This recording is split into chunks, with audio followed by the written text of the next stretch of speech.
Už aj na Slovensku je v poslednom období veľký záujem o špecifické stavby. Houseboaty alebo domy na vode vyhľadávajú Slováci nielen na rekreačné účely, ale aj na celoročné bývanie. Stále však zostáva otázkou, kde a za akých podmienok môžeme takéto stavby postaviť. Zašli sme za odborníkmi, ktorí nám k tomu povedia viac. Tak zabezpečujeme klientom kompletný servis od návrhu houseboatu, to znamená od spodnej časti, od pontónu nadstavby až po samotnú realizáciu, prípadne presun na iné miesto.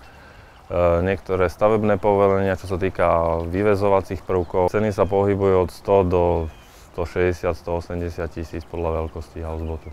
Napríklad tento je poschodový, hore má dve izby, dole sú v podstate tiež dve izby a sociálne zariadenie. Zhruba v tomto prevedení vychádza okolo 160 až 180 tisíc eur. Ako je to ale s financovaním? Je vôbec možné dostať na houseboat, alebo teda dom na vode, hypotéku? Banka tieto typy nehnuteľnosti neberie ako zabezpečenie. V podstate banky majú taký nejaký názor na to, že keď je to nehnuteľnosť pevne spojená so zemou, tak vtedy je to nehnuteľnosť financovateľná na hypotéku. Nie je možné to financovať z dôvodu toho, že teda nie je pevne spojené so zemou. Porozprávali sme sa aj s majiteľom jedného houseboatu, ktorý nám sám opíše najväčšie výhody takéhoto spôsobu bývania.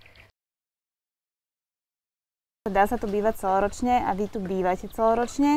Aké to má najväčšie výhody? Čo je pre vás takéto, že určite by ste nešli do rodinného domu niekam? Tak samozrejme začínať vzťah k vode. Takže vlastne väčšina ľudí sú tu vodáci, takže vzťah k vode a samozrejme to bývanie v prírode.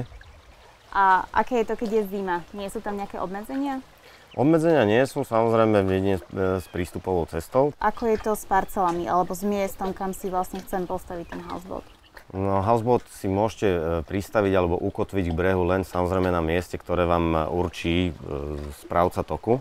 Čiže vlastne celá tá výstavba houseboatu začína až po nadobudnutí dokladu a povolení k pristaveniu plávajúceho zariadenia. Elektrina je skoro všade dotiahnutá, čiže na to sú normálne zmluvy s elektrárňami.